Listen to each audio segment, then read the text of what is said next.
ஜனனீம் சாரதாம் தேவீம் ராமகிருஷ்ணம் ஜகத்குரும் பாதபத்மே thio ஸ்ருத்வா பிரணமாமி முहुर्मुहुः தவ கதாமிருதம் தப்தஜீவனம் கவிபிரீடிதம் கல்மஷாபகம் ஸ்ரவணமங்களம் ஸ்ரீமதாததம் புவி கிருணந்தி தே பூரிதா ஜனா. எல்லாருக்கும் இனிமையான மாலை வணக்கம். ராமகிருஷ்ணனுடைய அமுதமொழிகள் பார்த்துட்ருக்கோம். ஞானம் வந்தால் என்ன வரும், எந்த மாதிரி ஸ்டேட் ஆஃப் மைண்ட் வரும் அப்படிங்கிறத பற்றி போன வகுப்பில் ராமகிருஷ்ணன் சொன்னார். ஞானம் வந்துருச்சுனாக்கா என்ன வரும்? தலையில் ஏதாவது கொம்பு வருமா? சாரதாம்மா சொல்லுவாங்க, கொம்பை முளைக்காது, முளைச்ச கொம்பு போகும்.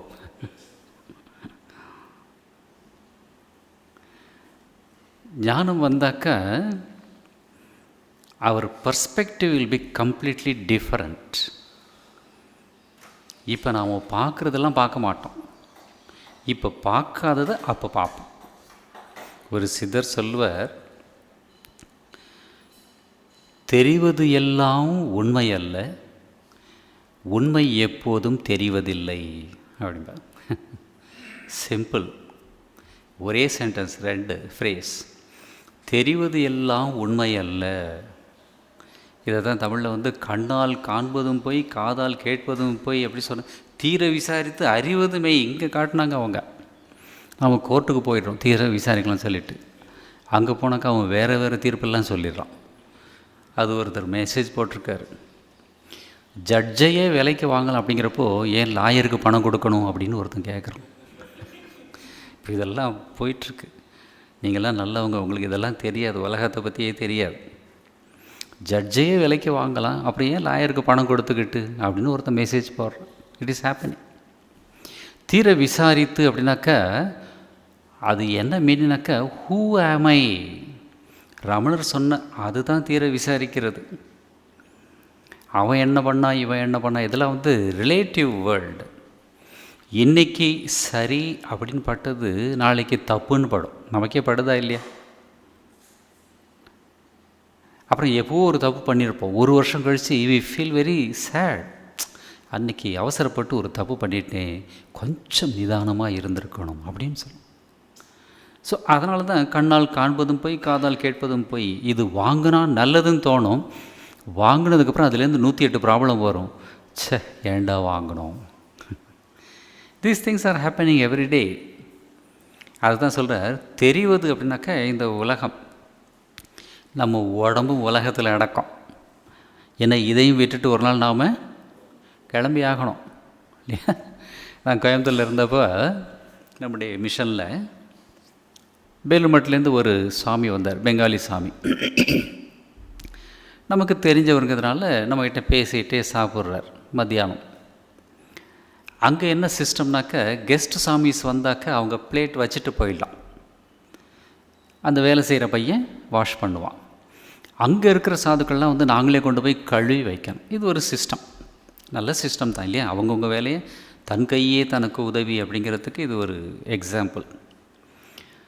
ஸோ சாப்பிட்டு முடிச்சோன்னே ஒரே சமயம் சாப்பிட்டு முடித்தோம். நான் பிளேட் எடுத்துகிட்டு எழுந்திரிச்சேன். அவரும் பிளேட் எடுத்துகிட்டு, என்னை விட ஒரு 7-8 வருஷம் சீனியர், அவரும் பிளேட் எடுத்துகிட்டு எழுந்திரிச்சார். நான் சொன்னேன், மகாராஜ் நீங்கள் வச்சுருங்க. ஏன்பா? இல்லை, அந்த பையன் கழுவுவான், அப்புறம் நீ ஏன் எடுத்துக்கிட்ட? நான் தூக்கிட்டு நிற்கிறேன் இல்லையா, நீ ஏன் எடுத்த? இல்லை, நாங்கள் இங்கே இருக்கிறவங்க, நீங்கள் கெஸ்ட்டு, அதனால் அங்கே வச்சுருங்க அப்படின்னு. அப்போ அந்த சாமி என்ன தெரியுமா சொன்னார், போப்பா, நான் 3 நாளைக்கு கெஸ்ட்டு, நீ 3 வருஷத்துக்கு கெஸ்ட்டு வா அப்படின்னார். சிம்பிள், ஹையஸ்ட்டு ஃபிலாசபி சொல்லி முடிச்சிட்டார் பாருங்கள். இல்லை, நம்ம எல்லாருமே கெஸ்ட்டு தான் இங்கே. சிலருக்கு 50 வருஷம், சிலருக்கு 60 வருஷம், சிலருக்கு 70, 80, 100 யாரும் அடித்ததா தெரியல. யாருமே யாரோ ஒருத்தர் 2 பேர் தான். ஸோ வாழ்க்கையில் we cannot find Sachin Tendulkar century of centuries. ஆனால் ஒரு நாள் நாம் விட்டுட்டு போக போகிறோம். அதுக்குள்ள we develop so much of attachment. இது என்னது, விடமாட்டேன். கடைசியில் ஒரு நாள் விட்டுட்டு போக வேண்டியிருக்கு. இது எனக்கு சொந்தம், இவன் ஏன் புள்ள, நான் சொல்கிறத தான் செய்யணும். அவன் கடைசியில் பார்த்துட்டு அவனையும் விட்டுட்டு போயிடான். இந்த மாதிரி so many things are happening. But என்ன ஒரு பேத்தட்டிக் கண்டிஷன் அப்படின்னாக்கா, இது எல்லாத்தையும் நாம் தொடர்ச்சியாக பார்த்தாலும் அந்த அபிமானத்தை விடணுங்கிற எண்ணம் மட்டும் நமக்கு யாருக்குமே வர்றதில்லை. இல்லை, ரொம்ப க்ளோஸ் ரிலேட்டிவ் செத்து போயிட்டா ஒரு 10 நாள் 14 நாள் 12 நாள் அப்படியே அந்த நினைப்பு தான். உலகமே அவ்வளோ தான் சார். பெரிய வேதாந்தம்லாம் வரும், சங்கராச்சாரியார் கூட சொல்லியிருக்க மாட்டார், அதெல்லாம் அவன் பேசுவான். அதுக்கு அடுத்த நாள் பார்த்தாக்க அவ்வளோதான், பழைய குருடி கதவை திரடின்னு ஏதோ அந்த மாதிரி நம்ம வாழ்க்கை அப்படியே போயிட்டுருக்கு. அதுதான் அந்த சித்தர் சொல்கிறார், தெரிகின்ற உலகம் உண்மை அல்ல, உண்மையான ஆத்மா தெரிவதில்லை. இதை தான் ராமகிருஷ்ணன் சொல்லிட்டு இருந்தார். அந்த ஆத்மா தெரிகிறப்ப என்ன ஆகும், இந்த நான் மறைஞ்சிடும். நான் அபிராமி, நான் கல்யாணி, நான் தேசிங்கராஜா, நான் மார்த்தாண்டவர்மன், அது இது எல்லாம் செத்து போயிடும். பகவானே நீ தான், நீ என்னை எங்கே வைக்கிறியோ அங்கே நான் இருக்கேன். இந்த செஸ் விளையாடுவாங்க தெரியுமா, அந்த ராஜா ராணியை வெட்டிட்டா, ராணி ராஜா வெட்டிட்டான்னாக்கா அவங்கள வெட்டினாங்க, நாம் தான் வெட்டுறோம். அதை விட ஃபைன் எக்ஸாம்பிள் என்னன்னாக்கா இந்த பொம்மலாட்டம். பொம்மை சும்மா உதைக்கிற மாதிரி, பேசுகிற மாதிரி, டான்ஸ் ஆடுற மாதிரிலாம் தெரியும். பொம்மைக்கு ஏதாவது சென்ஸ் இருக்கா? அதே மாதிரி தான் நாம், ஒரே ஒரு டிஃப்ரெண்ட், நமக்கு சென்ஸ் வச்சுருக்கா. அதனால தான் ஆட்டம் போடுறோம். அந்த ஆட்டம் எப்போ போகும், நம்முடைய ஆட்டம் ஒன்றுமே இல்லை, எல்லாமே சிவனுடைய ஆட்டம் அப்படின்னு தெரிஞ்சுக்கிறப்போ நான் போயிடும், நீ அப்படின்னு வந்துடும் அப்படின்னு போன வகுப்பில் பார்த்தோம். அதை சொல்லிவிட்டு ஒரு எக்ஸாம்பிள் கொடுக்குறார் ராமாயணத்திலேருந்து. இது ராமாயணத்தில் வருதா என்னமோ தெரியாது. ஆனால் இந்த இன்சிடெண்ட் ராமகிருஷ்ணன் காமர்புகரில் இருந்தப்போ நிறைய நார்த் இந்தியன் சாதுஸ் பூரி ஜெகநாத்துக்கு போகிறவங்க அந்த ஊர் வழியாக போவாங்க. அங்கே ஒரு பெரிய சத்திரம் ஒன்று இருந்தது, அங்கே தங்குவாங்க. வசதியெல்லாம் இருக்காது, குளிக்கிறதுக்கு ஒரு இடம், தங்குறதுக்கு ஒரு இடம், அவ்வளோதான், தங்கிடுவாங்க. ஊருக்குள்ளே ஏதாவது பிக்ஷை போடுவாங்க, அவ்வளோதான். ஒரு நாள் நைட்டு இல்லை 2 நாள் நைட்டு தங்கிட்டு மறுபடியும் வாக்கிங்லேயே போவாங்க. அவங்க தங்குறப்போ இந்த பையன் 7 வயசு பையன் 8 வயசு பையன் அவங்களுக்கு போய் சேவை பண்ணுவான். அவங்க உட்காந்து பேசிகிட்டு இருப்பாங்க பலவிதமான உபனிஷத் கருத்துக்கள். இது ராமகிருஷ்ணன் பிற்காலத்தில் சொல்கிறார், நான் எதுவும் படித்ததில்லை, ஆனால் நிறைய பேர் பேசுகிறத கேட்டிருக்கேன் அப்படி சொல்லுவார். சொல்கிற வார்த்தைகள் எல்லாமே வேதத்திலேருந்து வர்ற வார்த்தைகளாக இருக்கும். ஏன்னா கேட்டதெல்லாம் அந்த மாதிரி மணிகளை சேர்த்து வச்சார். அமுத மணிகளை உங்களுக்கு கொடுத்துருக்குறார். நாமளும் அந்த மாதிரி நல்ல நல்ல கருத்துக்களை சேர்த்து வச்சா நீங்கள் கல்யாண வீட்டுக்கு போனால் கூட இந்த தத்துவத்தை பற்றி பேசிகிட்ருப்பீங்க அழகாக. ட்ரை பண்ணி பாருங்கள். நம்ம அம்மா ஒரு அம்மா இந்த ரெகுலராக நம்ம கிளாஸெல்லாம் கேட்டுட்டு அன்றைக்கி ஃபோன் பண்ணி சொன்னாங்க, ஒரு கல்யாண வீட்டுக்கு போயிருந்தேன் சாமி, என்ன பேச்சு, என்னால் அதில் லைக்கவே முடியல அப்படின்னாங்க. இதுவே ஒரு பெரிய சேஞ்சு இல்லையா? இது பொய் அப்படின்னு தெரியுது பாருங்கள். விட்டாங்களோ விடலையோ அது வேற, இது பொய் அப்படின்னு தெரியுது. That itself is a great understanding. நிறைய பேர் அது கூட போகாமல் இருக்காங்க இல்லையா? அந்த மாதிரி இந்த கதை ராமகிருஷ்ணன் யாரோ ஒரு சாதுக்கிட்டேருந்து கேட்டிருப்பார். அதை இங்கே சொல்கிறார். என்ன சொல்கிறார்? ஒரு சமயம் ராமர் ஹனுமனிடம், நீ என்னை எப்படி கருதுகிறாய், எப்படி பார்க்கிறாய் என்று கேட்டார். அதற்கு ஹனுமன், பிரபோ, நான் உணர்வு இருக்கும்போது நீ பூரணன், நான் அம்சம், நீ எஜமானன், நான் சேவகன் என்று காண்கிறேன். நான் ஆஞ்சநேயன் அப்படிங்கிற ஃபீலிங்ஸ் வர்றப்போ, நான் போன வாரமே சொன்னேன், நைட்டு தூங்குறப்போ உங்களுக்கு என்ன ஃபீலிங்? டீப் ஸ்லீப்பில் நீங்கள் எங்கே இருக்கீங்கன்னு கூட தெரியாது. இன்னொன்று கூட நீங்கள் கவனிச்சிருந்தால் உங்களுக்கு தெரியும், டீப் ஸ்லீப்லேருந்து வெளியில் வர்றப்போ எங்கே இருக்கேன் அப்படிங்கிற கேள்வி வரும் ஃபஸ்ட்டு. கவனிச்சிருக்கீங்களா? அப்படின்னாக்கா டீப் ஸ்லீப்பே வரலன்னு அர்த்தம். யாருமே சரியாக தூங்குறதில்ல. எதையோ மொபைல் பார்த்துட்டு அதே ஓடிட்டுருக்கு. அப்படியே காலையில் எழுந்து மறுபடியும் வேலை செஞ்சுட்டே இருக்கான். டீப் ஸ்லீப் வந்தாக்கா இட் வில் ஹேப்பன். எழுந்த உடனே எங்கே இருக்கோம்னே தெரியாது. Because we went to some other world. அங்கேருந்து திரும்பி வர்றப்போ இது புதுசாக தெரியுது. அங்கே இருந்தப்போ இது தெரியல, இங்கே இருக்கிறப்போ அது தெரிய மாட்டேங்குது. அதுதான் இவர் சொல்கிறார், நான் உணர்வு இருக்கும் போது நீ பூரணன், நான் உன்னுடைய அம்சம், நீ என்னுடைய எஜமானன், துமி கர்த்தா, நான் கருவி அப்படி சொல்லக்கூடிய ஒரு நிலையில் இருப்பேன் அப்படி சொல்கிறார்.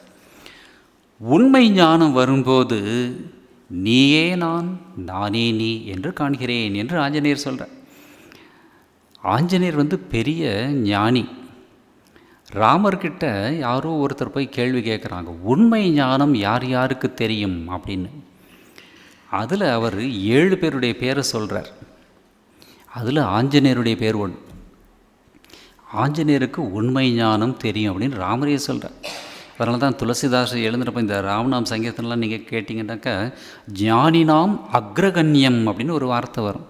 அக்ரகண்யம் அப்படின்னாக்கா முதலாமவர், த ஃபஸ்ட் பர்சன் அப்படின்னு. யாரை பார்த்து? ஆஞ்சநேயரை பார்த்து. நாம் என்ன சொல்கிறோம் நம்ம குழந்தைங்களுக்கு, who is this monkey god அப்படிங்கிறோம். அந்த மங்கி உள்ளார எவ்வளோ இருக்குது இல்லை? This is elephant god. அந்த எலிஃபெண்ட்டுக்குள்ளே அண்ட சராசரமே இருக்குது, எலிஃபெண்ட் காட்னு சொல்லிடுறோம். அந்த தத்துவத்தை எல்லாம் அந்த குழந்தைங்களுக்கு சொல்லி கொடுத்தா நல்லா கேட்பாங்க. அன்ஃபார்ச்சுனேட்லி குழந்தைங்களுக்கு நாம் பாசிட்டிவ் ஐடியாஸ் கொடுக்கறதில்ல.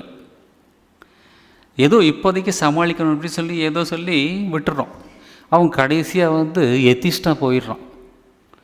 இல்லை சான்ஸ் கிடைச்சா வேறு மதத்துக்கே போயிடுறான்.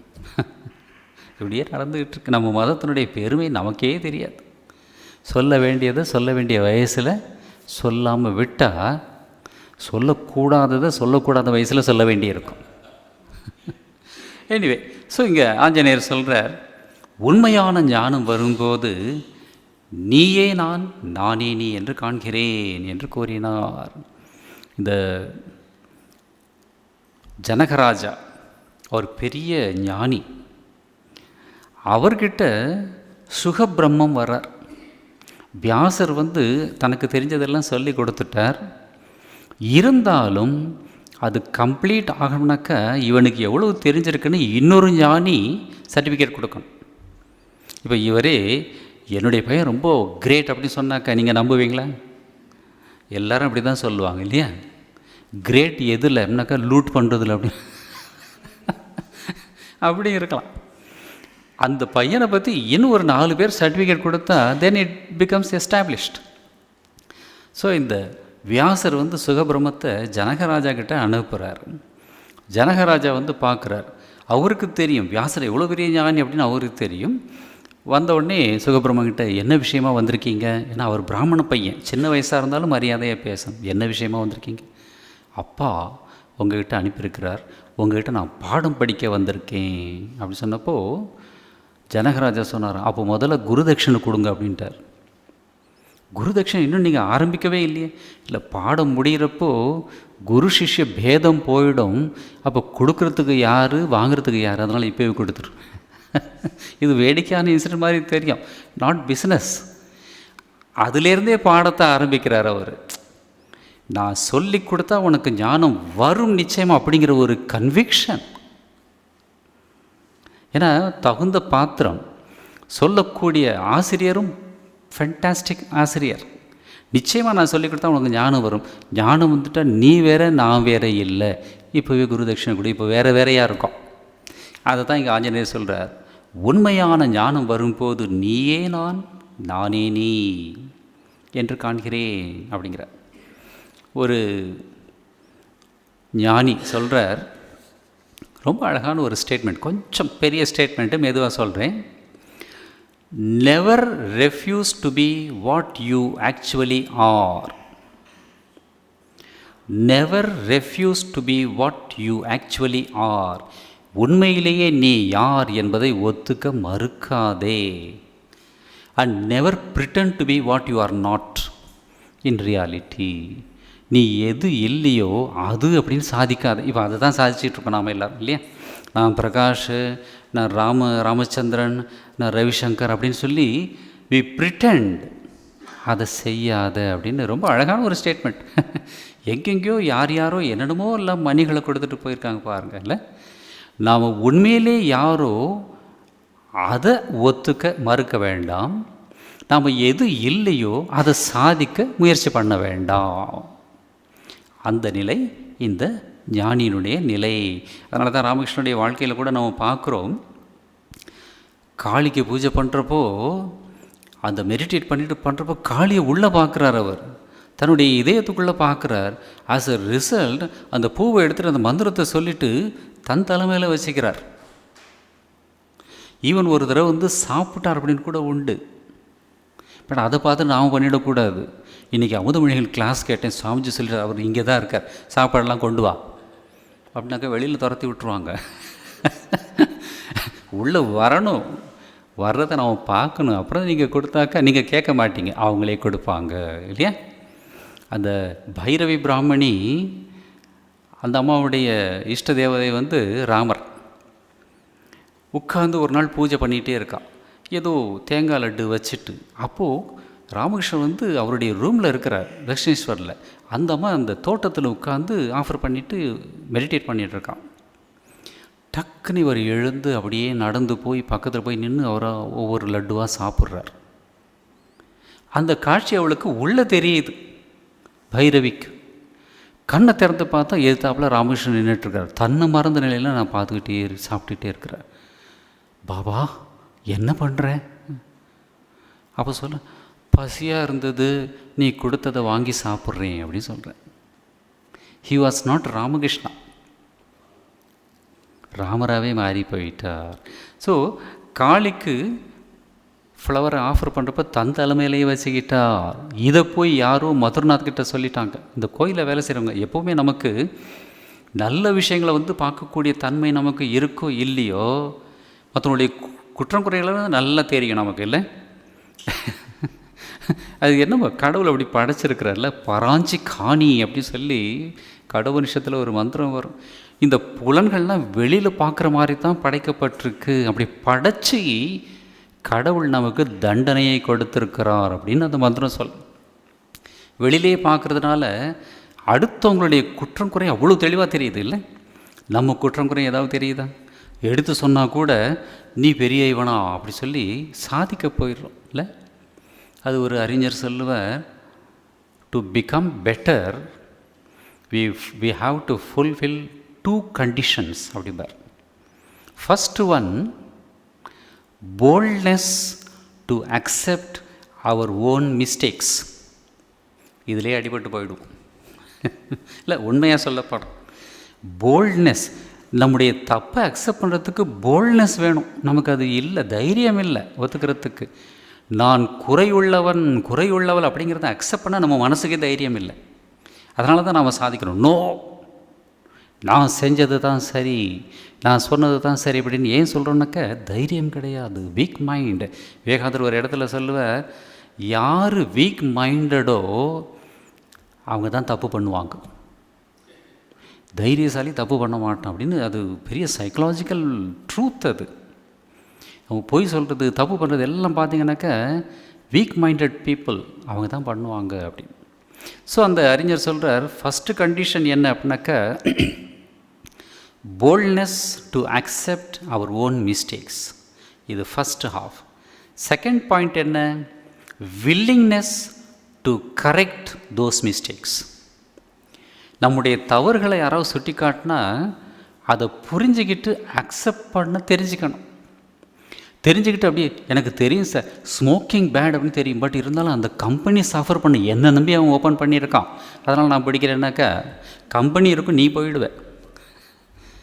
கவர்மெண்ட்டுக்கு சப்போர்ட் பண்ணணும் சார், போங்க கடைக்கு போங்க, தீபாவளிக்கு 320 கோடி, கவர்மெண்ட் நல்லா நடக்கணும், உன் குடும்பம் எங்கடா போகும், நடக்காது, தள்ளாடி விழுந்துடும்.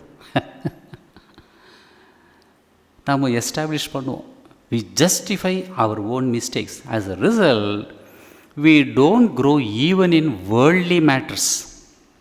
உலக வாழ்க்கையில் கூட நம்ம வந்து சந்தோஷத்தை அனுபவிக்கிறது இல்லை. ஏன்னாக்கா நம்முடைய மிஸ்டேக்ஸை வந்து அக்செப்ட் பண்ணுறதில்ல. அக்செப்ட் பண்ணால் தான் அதுலேருந்து வெளியில் வர முடியும். அக்செப்ட் பண்ணாத வரைக்கும் நீங்கள் நிச்சயமாக வெளியில் வரப்போகிறதே கிடையாது. அதுக்காக தான் அவர் சொன்னார், boldness to accept our mistakes and willingness to correct those mistakes. ரெண்டும் இருந்தாக்கா we will become great. ராமகிருஷ்ணன்கிட்ட போய் ஒரு டிவோட்டி கேட்டார், பக்தியில் நான் வளர்கிறேனா எப்படி தெரிஞ்சுக்கிறது? யாருக்காவது அனுபவம் இருக்கா? அம்மா, பக்தியில் எப்படி வளர்றது, தெரிஞ்சுக்கிறது வளர்ந்துருக்கேன் அப்படின்னு? குரு மகாராஜை பார்த்தாலே கண்ணிலேருந்து தண்ணி வருது, இதெல்லாம் வந்து ஒரு சைன் அப்படின்னு நினச்சிட்ருக்கோம். ஆனால் ராமகிருஷ்ணர் சிம்பிளாக சொன்னார், பக்தியில் நீ வளர்ந்தால் உன்னுடைய குற்றம் குறைகள் உனக்கே தெரிய வரும் அப்படின்னு. என்ன அற்புதமான ஸ்டேட்மெண்ட் பார். மற்றவங்க சொல்லக்கூட வேண்டாம், no I did the mistake அப்படின்னு அக்செப்ட் பண்ணக்கூடிய அந்த ஒரு இது வரும். ஹைதராபாத்தில் நான் இருந்தப்போ கல்கத்தாவிலேருந்து ஒரு பொண்ணு, சாஸ்வதின்னு ஒரு பொண்ணு, என்ன இங்கிலீஷ் அந்த பொண்ணு, 26 வயசு பொண்ணு, வேலை கிடைக்கல, மூத்த பொண்ணு, 2 தங்கச்சிங்க, ஒரு தம்பி, அப்பா கிடையாது, அம்மா வந்து விதவை, எல்லாரையும் காப்பாற்றக்கூடிய ஒரு நிலைமை. அவள் இங்கிலீஷில் ஒரு லெட்டர் போட்டிருக்கான் ரங்கநாதாஞ்சிக்கு, இந்த மாதிரி நான் சஃபர் பண்ணிகிட்ருக்கேன், எனக்கு ஏதாவது ஹெல்ப் பண்ணுங்கோ அப்படின்னு. ரங்கநாதாஞ்சி எப்படின்னாக்கா வீரமாக பேசுவார், ஆனால் ஹார்ட் வந்து இந்த மாதிரி லெட்டரில் வந்தால் ரொம்ப weak. Oh something we have to do, அவங்க சரியாக எழுதியிருக்காங்களான்னு கூட யோசிக்க மாட்டார். Something we have to help அப்படிம்பார். உடனே ஒரு லெட்டர் எழுத சொல்லி, அங்கே கோல் பார்க்னு ஒரு சென்டர் இருக்குது, அங்கே ஒரு சுவாமி இருந்தார், பெரிய சுவாமி, லோகேஸ்வரானந்தஜி, மகாபுருஷ மகாராஜுடைய டிசைப்பிள், அற்புதமான சுவாமி. அவருக்கு ஒரு லெட்டர் போட்டு, இந்த மாதிரி ஒரு பொண்ணு எழுதியிருக்கா, ரொம்ப கஷ்டத்தில் இருக்கா போல இருக்குது, கேன் யூ ஹெல்ப் ஹர் அப்படி சொல்லி ஒரு லெட்ரு. இந்த பொண்ணுக்கு ஒரு லெட்ரு, நீ போய் இந்த சாமியை பாரு, என்னுடைய லெட்டரை எடுத்துகிட்டு போய் அப்படின்னு. இந்த பொண்ணு அங்கே போய் லெட்டரை கொண்டு போய் காட்டின உடனே வைஸ் பிரசிடென்ட் மாதிரி எழுதியிருக்கிறார் சொல்லிட்டு அந்த பொண்ணுக்கு அந்த கோல் பார்க்லேயே வந்து ஒரு வேலை போட்டு, நான் சொல்கிறது 97, 98, அப்போவே பிகினிங்லேயே வந்து 5000 rupees சேலரி அது கொடுத்து அவள் பாட்டு நல்லா இருக்கா. அதை தவிர அப்பப்போ வந்து அம்மாவுக்கு உடம்பு சரியில்லை, நான் ஊருக்கு போகணும், 2 நாள் கழித்து வரேன் அப்படி சொல்லி நமஸ்காரம் பண்ணுவாள்.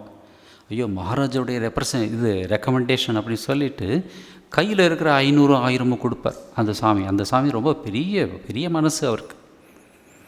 லோகேஸ்வரந்த சாமியை பற்றி சொல்கிறப்போ, சாமி மாதவானந்தஜி அம்மாவுடைய டிசைப்பிள், அவர் சொன்னாராம் ஒரு தடவை, இஸ் எ ஜென்டில்மேன்லி சாது அப்படின்னு சொன்னாரான். அவரை பார்த்தா அப்படி நான் எல்லாம் பழகி இருக்கேன், அவ்வளோ ஜென்டில்மேன் மாதிரி இருப்பார், ஜம்முன்னு அப்படி இருப்பார், ராஜா மாதிரியே இருப்பார் பார்த்தா. லோகேஸ்வரானந்த லோகத்துக்கு ஈஸ்வர் அதே மாதிரி இருப்பார். ஸோ இந்த மாதிரி போயிட்டுருக்கு. அங்கே ஆஃபீஸில் இருக்கக்கூடிய ஒரு சாதுவுக்கு இந்த பொண்ணு மேலே டவுட்டு, இவ சீட் பண்ணுறா போல இருக்குது அப்படின்னு தோணுச்சு. அப்புறம் அந்த ஊர் எல்லாம் வெஸ்ட் பெங்காலில் தானே, அந்த ஊர்லேருந்து இருக்கக்கூடிய 2 ஒர்க்கர்ஸை கூப்பிட்டு விசாரிக்க சொல்லி பார்த்தா really she was a cheat. இது சாமிஜிக்கு சொல்கிறான் அந்த பையன், அந்த பொண்ணு ஏமாத்துறா அப்படின்னு.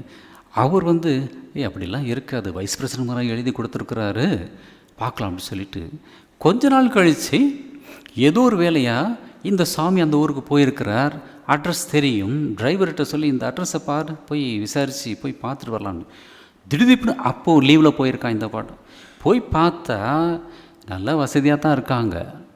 அம்மாவுக்கு கேன்சர்னு சொல்லியிருந்தா கேன்சரும் ஒன்றும் இல்லை, ஒன்றுமே இல்லை. அவள் பாட்டு நல்லா சிரித்து பேசிகிட்ருக்கா. டக்குன்னு போய் சாமிஜி நின்ன உடனே அவங்களால நம்பவே முடியல. அப்போ சாமிஜி ஒன்றும் திட்டலை, லோகேஸ்வரானந்தஜி நீ ஒழுங்காக வேலை கேட்டிருந்தா நான் கொடுத்துருப்பேன், இந்த மாதிரி ஏமாத்தணுமா, நீ வேலையை விட்டுடு அப்படி சொல்லிட்டு வந்துட்டார். அப்புறம் அவள் வந்துட்டு, ஏன்னா அதுக்கு மேலே வேலை செஞ்சாக்கா அவர் போலீஸுக்கும் போயிடுவார் அப்படி சொல்லிட்டு அவள் வேலையை விட்டுட்டு போனான். 1 மாதம் கழித்து ரங்கநாதாஞ்சி அங்கே போகிறார் கோல் பார்க்குக்கு, கல்கத்தா விசிட். அப்போது இவர் வந்து உட்காந்துட்டு போன உடனே மகாராஜ் கேட்டார், ஹவ் இஸ் தட் கேர்ள் அப்படின்னு கேட்டப்போ லோகேஷ் அவரும் டாபிக் ஓப்பன் பண்ணல. S it is very interesting அப்படின்னு சொல்லிட்டு எல்லாத்தையும் சொல்லிவிட்டு இந்த மாதிரி ஏமாற்றிட்டு இருந்தா அப்படின்னு சொன்னப்போ ரங்கநாதன் சிரிச்சுட்டு, oh so 2 senior monks were seated by one young girl அப்படின்னு சொன்னேன்.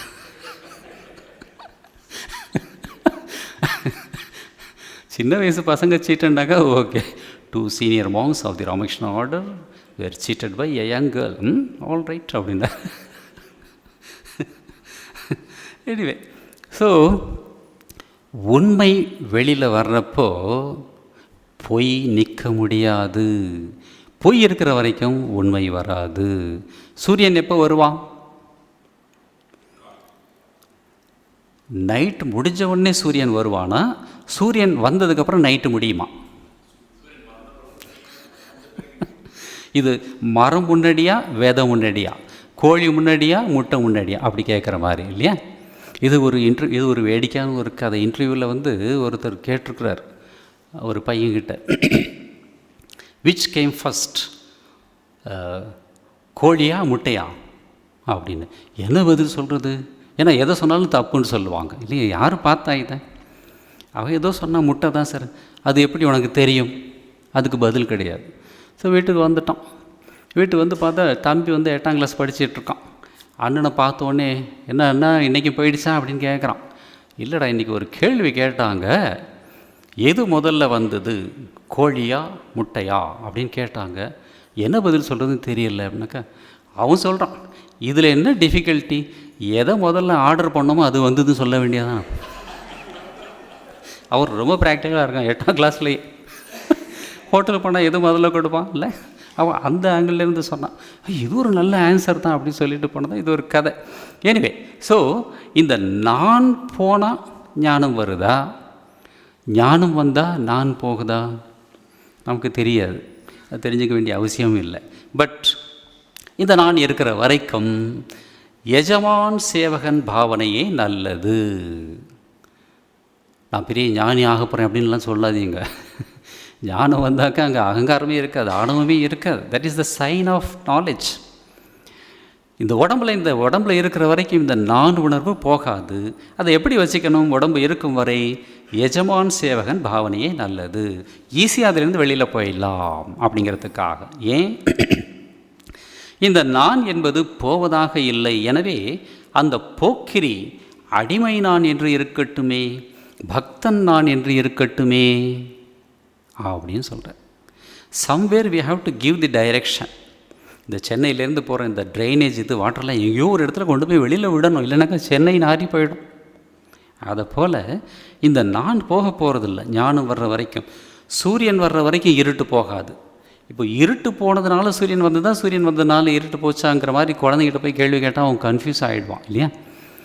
ஸோ இந்த ஞானம் வர்றப்போ நான் போயிடும், நான் போகிறப்ப ஞானம் வரும். இருக்கிற வரைக்கும் அடிமை நான், பக்தன் நான், தாசன் நான் அப்படி வச்சுக்கலாம்.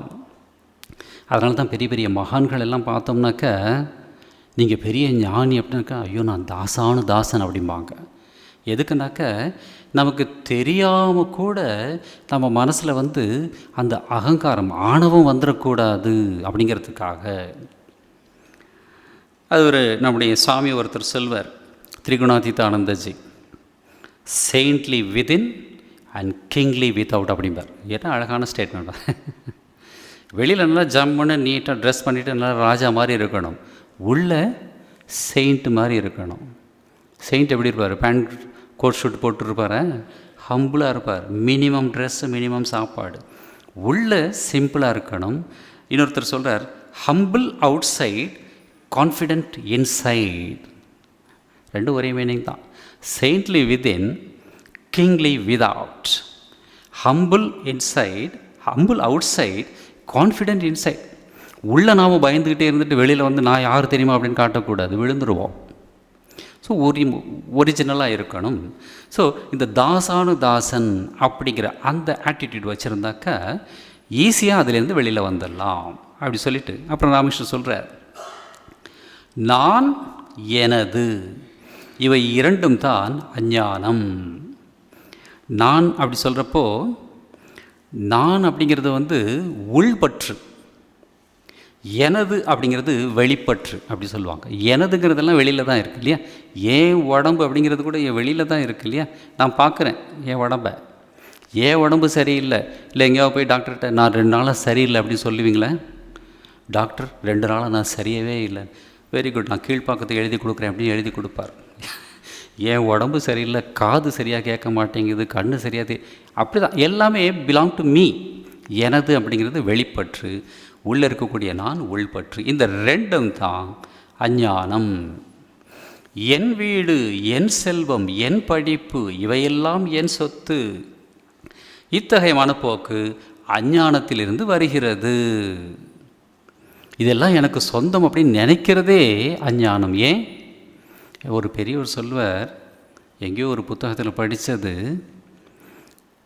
நம்முடைய சொத்து வீடு எல்லாமே நம்முடைய முன்னோர்கள் நமக்கு கொடுத்து விட்டு போன சொத்துக்கள் அல்ல, நம்முடைய பிள்ளைகளிடமிருந்து நாம் வாங்கியிருக்கும் கடன்.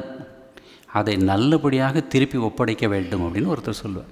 இது ஒரு டிஃப்ரெண்ட் ஆங்கிள் இல்லை? அவங்ககிட்ட ஒப்படைச்சிட்டு போகணும். இல்லைனாக்கா இருக்கிற வரைக்கும் அவன் திட்டிகிட்டே இருப்பான், எங்கள் அப்பா கடனை விட்டுட்டு போனார்ப்பா அப்படி. இவன் கொடுக்க போகிறதில்ல, பட் இருந்தாலும் 10,000 கடனை விட்டுட்டு போகிறான் அப்பனா அவன் அப்படிமா. சொத்து கொடுத்தாக்கா 10 லட்சம் கொடுத்தாலும் 10 லட்சம் தான் கொடுத்தேன். என்னமோ முல்லான்னு ஒருத்தர் இருந்தார், அவர் அழுதுகிட்டு இருக்கிறார். என்ன ஆச்சு அப்படின்னாக்கா, 1 வருஷம் முன்னாடி எங்கள் மாமா செத்து போனார், அவருக்கு புள்ள கிடையாது, 2 லட்ச ரூபா இன்றைக்கி எழுதி வச்சுட்டு போனார். வெரி குட், நல்லது தானே. 8 மாதம் முன்னாடி எங்கள் சித்தப்பா செத்து போனார், அவருக்கும் புள்ள கிடையாது, அவர் 3 லட்ச ரூபா எழுதி வச்சுட்டு போனார். குட், அதுவும் நல்லது தான், 5 லட்சம் ஆச்சு. 2 மாதம் முன்னாடி அப்பாவும் செத்து போயிட்டார், இருந்த சொத்து எல்லாத்தையும் எனக்கு எழுதி வச்சுட்டு போயிட்டார், அதுவும் நல்லது. இப்போ எதுக்காக அழற? இதுவே எழுதி வச்சு சாகிறதுக்கு யாருமே இல்லை, அதனால் அழுதுகிட்டு இருக்கேன்.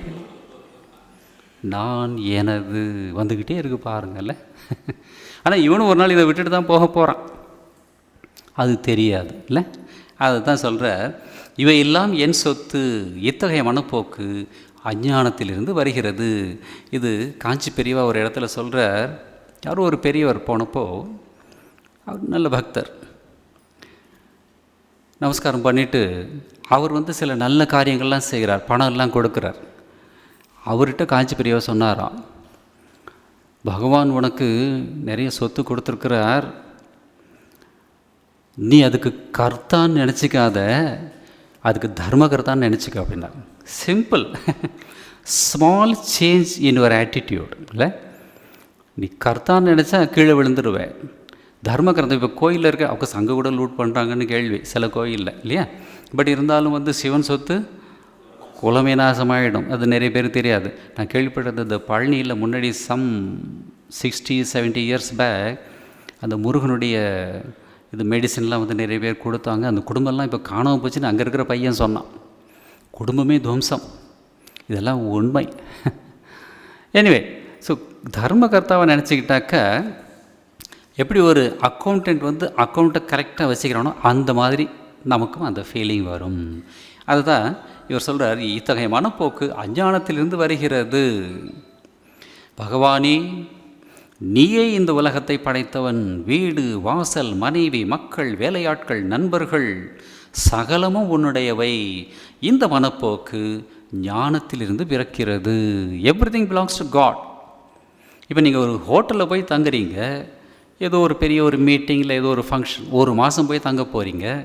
அந்த ஹோட்டலில் இருக்கக்கூடிய பெட்டு, சோஃபா, சேர், பாத்ரூம், அது இது எல்லாம் நீங்கள் யூஸ் பண்ணலாம். 1 மாதம் முடிச்சுட்டு காலி பண்ணிட்டு வர்றப்ப இந்த ரூமில் நல்லா, அது ஒரு ஜோக் படித்தேன்.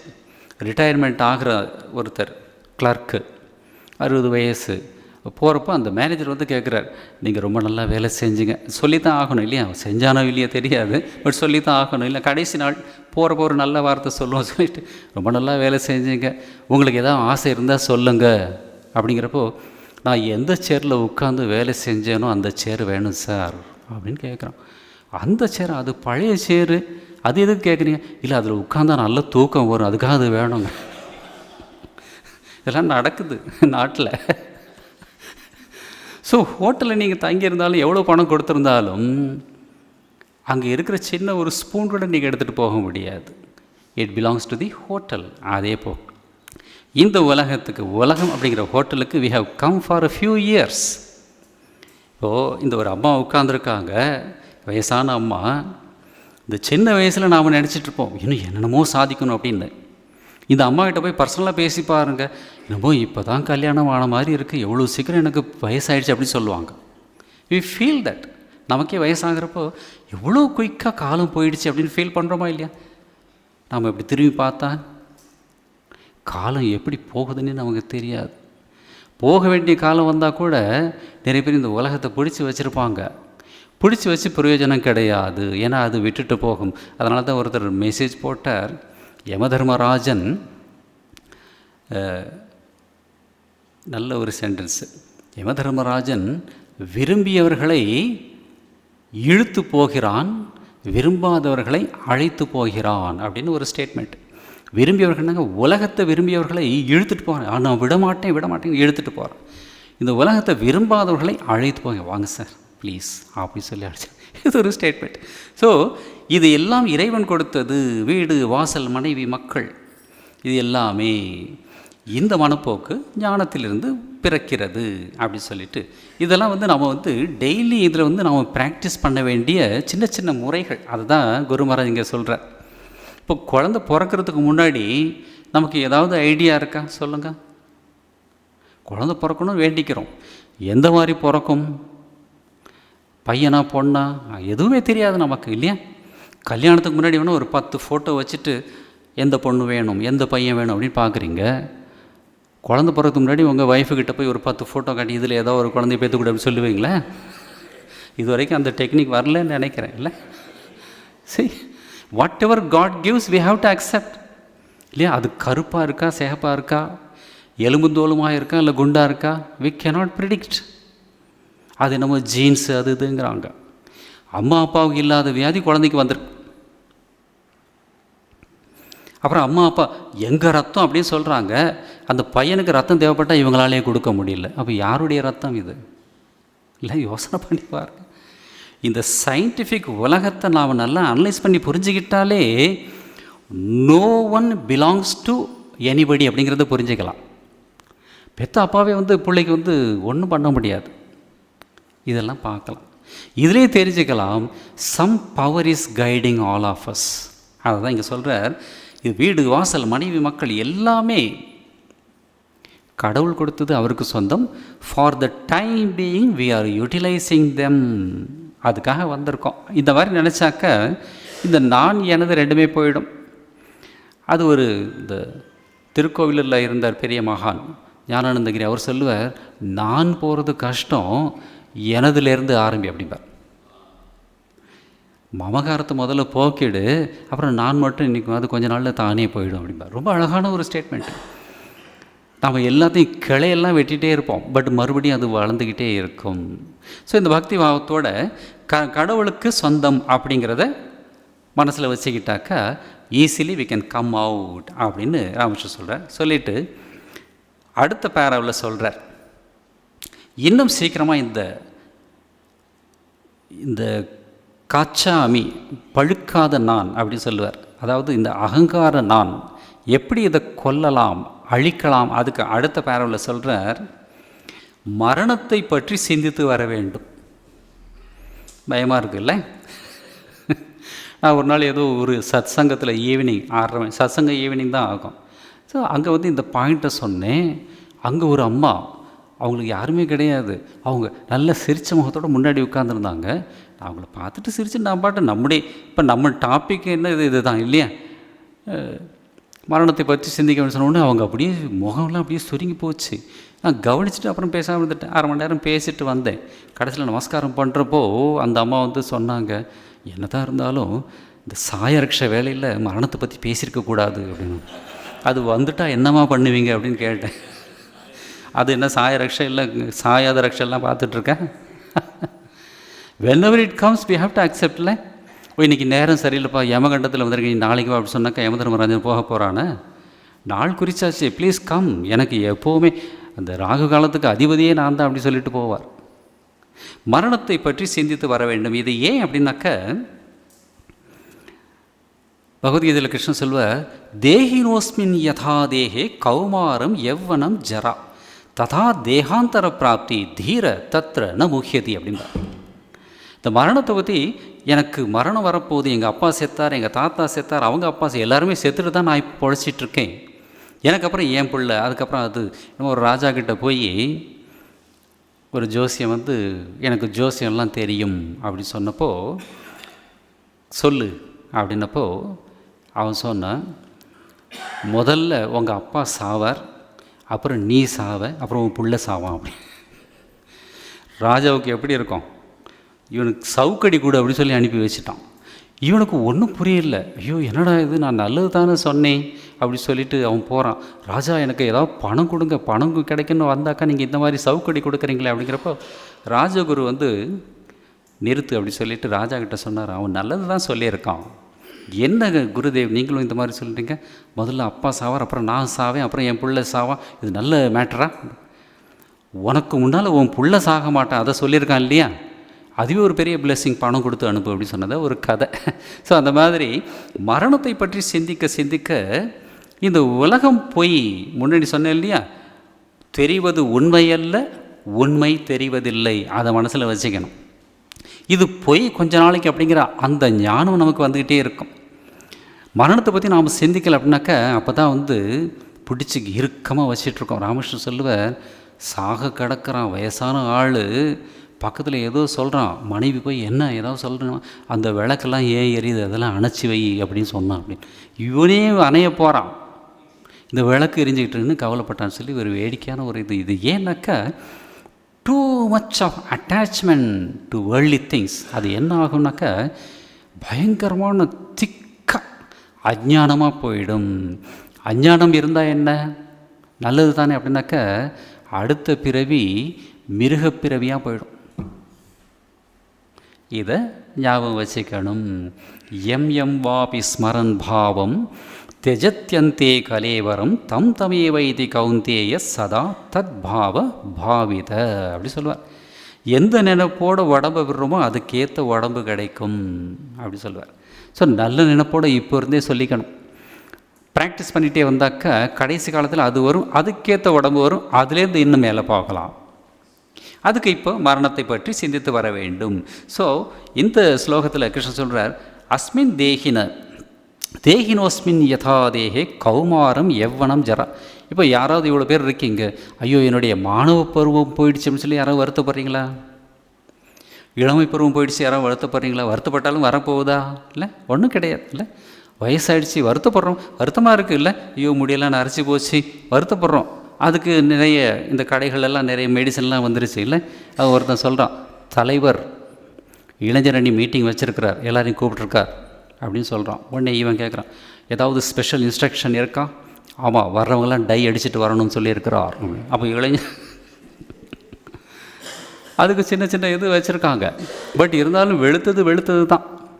அது கண்ணதாசன் ஒரு இடத்துல வேடிக்கை சொல்லுவார், ஏன் முதலில் காதிற்கு பக்கத்தில் முடி நரைகிறது தெரியுமா? கடவுள் வந்து சொல்கிறார், மனிதா உனக்கு வயதாகி கொண்டிருக்கிறது என்று காதுக்கு பக்கத்தில் சொல்கிறார். அருமையான கற்பனை இதெல்லாம். இல்லை, உண்மை கூட. இங்கே தான் நரைக்குன்னு சொல்லுவாங்க மோஸ்ட்லி.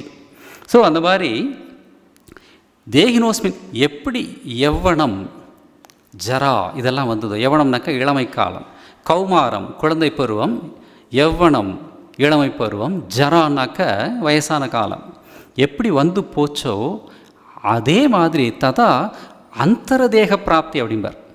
அந்தரதேக பிராப்தினாக்கா இன்னொரு உடம்பு வரப்போகுது, அதுக்கு ஏன் நீ கவலைப்படுற? தீர தத்ர ந முஹ்யதி. இதை உணர்ந்து கொண்ட தீரன் 50 அடியாட்களை வச்சிருக்கிறவன் தீரன் கிடையாது. அடியாட்கள் இல்லைனாக்கா அவனே விழுந்துருவான் வடிவேலு மாதிரி. எவனுக்கு இந்த உண்மை புரிஞ்சதோ அவன் தீரன். மரணத்தை பார்த்து பயப்படாமல் இருந்தால் அவன் தீரன். தீர தத்ர ந முஹ்யதி. அந்த மீனிங்கில் கிருஷ்ணன் சொல்லுவார். ராமகிருஷ்ணன் இங்கே சொல்கிறார், மரணத்தை பற்றி சிந்தித்து வர வேண்டும். சாமிஜி கிட்ட போய் ஒரு பிரம்மச்சாரி ஒரு தடவை கேட்டார், நான் எதுக்கு மேலே மெடிடேட் பண்ணுறது அப்படின்னு. சாமிஜி உடனே சொல்கிறார், மெடிடேட் ஆன் டெத் அப்படின்னாரு. 2 விதமாக சொல்லியிருக்கார். I will meditate on lion's heart அப்படின்னு இன்னொரு இடத்துல சொல்கிறார். ஏன்னா சிங்கம் வந்து பயப்படாதான். பட் அது டு சம் எக்ஸ்டென்ட் தான். 4 இது அந்த ஹைனான்னு சொல்லுவாங்க, அது தமிழில் என்ன சொல்லுவாங்க தெரியல. ஓனாய் இல்லை, கழுத புலி, கரெக்டு. 4 இல்லை 3 ஹைனா வந்தால் சிங்கம் கூட அங்கேருந்து கிளம்பி போயிடும். ஏன்னாக்கா ஹைனா கடித்தா 3/4 கிலோ எடுத்துரும். பின்னால் போய் 2 பேர் முன்னாடி வேலை காட்டுறப்போ பின்னாடி போய் ஒருத்தன் கடிச்சு விட்டுருவான். சிங்கமே சேர்த்து போயிடும்னு சொல்லி சிங்கம் வந்து பயப்படும் சொல்லியிருக்காங்க. எனவே நார்மலாக பேசுகிறப்போ சிங்கம் அவன் சிங்கம் மாதிரி அப்படி சொல்கிறாங்க இல்லையா. சிங்கம் தைரியத்துக்கு ஒரு எடுத்துக்காட்டு. Meditate on the lion's heart அப்படின்னு இன்னொரு இடத்துல சொல்வார். இவன் பிரம்மச்சாரி கேட்டதுனால சுவாமி சொன்னார் மெடிடேட் ஆன் டெத் அப்படின்னு. அந்த பையன் நடுங்கிட்டான். என்ன சுவாமிஜி மரணத்தை பற்றி ஏன்? அவர் சொன்னார், அப்போ தான் இந்த உலகத்தின் மேலே இருக்கக்கூடிய பற்று போகும், உடம்பின் மேலே இருக்கக்கூடிய பற்று போகும் அப்படின்னு சொல்லுவார் சுவாமிஜி. எவ்வளோ திக்காக இருக்குல்ல. நம்ம உடம்புக்கு ஏதாவது ஒன்று ஆச்சுன்னாக்கா உடனே குள்ளா போட்டு இன்றைக்கி மழை வருமா, அமுதுமொழிகள் கிளாஸ் நாளைக்கு யூடியூப்பில் கேட்கலாம் அப்படின்னு சொல்லி விட்டுறோம் பாருங்கள்ல. மரணத்துக்கு பிறகு எதுவுமே இருக்காது, இது தெரிஞ்சது தான் இல்லை. எதுவும் இருக்காதுனாக்கா ஃப்ரம் அவர் பர்சனல் பாயிண்ட் ஆஃப் வியூ. நீங்கள் அப்படியே ஆவியாக வந்து சப்போஸ் உங்கள் மனைவியை கூப்பிட்டு பங்கஜம் நான் வந்திருக்கேன்னாக்கா அந்த அம்மா என்ன பண்ணுவாங்க? ஒரு பூஜாரி பையனை கூப்பிட்டு பூஜாரி நாளைக்கு வந்து முதல்ல ஒரு ஹோமம் பண்ணி அந்த ஆளை விரட்டு. உயிரோடு இருந்தப்போ தான் துரத்திக்கிட்டே இருந்தால் இப்போவும் வந்திருக்கார் பேய் அப்படி சொல்லி பெரிய ஹோமமே பண்ணிவிடுவாங்க. 100 பேருக்கு சாப்பாடு போட்டு விட்டுருவாங்க இல்லையா. எதுவுமே இருக்காது. அது ஒரு ஒய்ஃபு கேட்குறா, இதெல்லாம் ஜோக். செத்ததுக்கப்புறம் நீங்கள் எங்கெங்கே போவீங்க? சொல்லலாம், நான் சொர்க்கத்துக்கு போவேன். சொர்க்கத்தில் யார் யார் இருப்பாங்க? அழகான பெண்கள்லாம் எனக்கு பணிவிடை செய்வாங்க, நல்ல வேலைக்கு நல்ல அருமையான சாப்பாடு கிடைக்கும், அது இதுன்னு சொல்கிறேன். செத்ததுக்கப்புறம் நான் எங்கே போவேன்? நீ நரகத்துக்கு தான் போவேன். அங்கே யார் யார் இருப்பாங்க? அங்கே என்ன குரங்கு நான் இதெல்லாம் தான் இருக்கும் அப்படின்னு இவன் சொல்கிறான். உடனே அந்த பொண்ணு ரொம்ப புத்திசாலி பொண்ணு, நம்ம அமுதமொழிகள் கிளாஸ் கேட்டுருப்பா போல இருக்குது. அவள் சொல்கிறேன், இது ரொம்ப அநியாயங்க. எப்படி? உங்களுக்கு மட்டும் இங்கேயும் நல்ல நல்ல நபர்கள், அங்கேயும் நல்ல நபர்கள், எனக்கு மட்டும் மோசமான நபர்கள் இங்கேயும் அங்கேயும் அப்படி. இதெல்லாம் வேடிக்கையான கதைகள். ஸோ மரணத்துக்கு பிறகு எதுவுமே இருக்காது. அதனால தான் பட்டினத்தார் வந்து ஒரு தெருவில் அப்படியே போயிட்டே இருக்கிறப்ப ஒரு வீட்டில், உங்களுக்கு தெரிஞ்ச இன்சிடென்ட் தான் இது, ஒன்று அழுதுகிட்டு இருக்காங்க. அவர் பார்த்தோன்னே தெரிஞ்சுக்கிட்டார். என்ன விஷயம்னு கேட்டார். இந்த வீட்டு தலைவர் செத்து போயிட்டார் அப்படின்னு. அப்படியா சொல்லி அவரும் திண்ணையில் உட்காந்து அழ ஆரம்பிச்சிட்டார். யாரோ ஒருத்தர் போய் கேட்டார், நீங்கள் பெரிய ஞானி, கோடிக்கணக்கில் 18 கோடி என்னமோ வச்சுருந்தார் அவர் காலத்தில், அவ்வளோ பணம் வச்சுருந்துருக்கிறார், உண்மையாக சம்பாதிச்சது சரியா, அதையும் சொல்லணும் இல்லைனாக்கா. உங்களுக்கே இவ்வளோ துக்கம்னாக்கா எங்களுக்கெல்லாம் எப்படி இருக்கும் அப்படின்னு சொன்னப்போ அவர் சொல்கிறார், அப்படி இல்லைப்பா, செத்தவனுக்காக நீங்கள் அழுறீங்க, அவன் பார்க்க போகிறதில்ல, நாளைக்கு நீங்களும் ஒரு நாள் சாக போகிறீங்க, அதனால் இப்போவே அழுகிறேன், எல்லோரும் பார்த்து வச்சீங்க அப்படி சொல்லிட்டு எழுந்து போனார். போகிறப்போ ஒரு பாட்டு சொன்னார், செத்து கிடக்கும் பிணந்தனின் மேல் இனி சாகும் பிணங்கிடந்து கத்தும் கணக்கு என்ன கான் கச்சி ஏகம்பனே அப்படி சொல்லிட்டு போனதா ஒரு அருமையான ஒரு பாட்டு. இதெல்லாம் உங்களை டிஸ்கரேஜ் பண்ணுறேன்னு நினச்சிடாதீங்க. வாழ்க்கையின் உண்மை தத்துவத்தை புரிஞ்சுக்கிட்டாக்க அப்போ தான் you will start enjoying every moment of life. இல்லைனாக்கா ஒரு மோமெண்ட் என்ஜாய்மெண்ட், அடுத்த மோமெண்ட் பனிஷ்மெண்ட் போயிட்டே இருக்கும். அது சொல்லிட்டு மரணத்தை பற்றி சொல்கிறார். அதுக்கு ஒரு எக்ஸாம்பிள் கொடுக்குறார். அதை அடுத்த வகுப்பில் பார்க்கலாம்.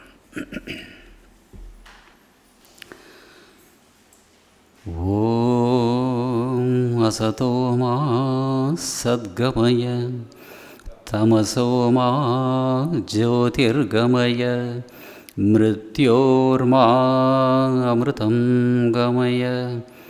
ஓம் சாந்தி சாந்தி சாந்தி.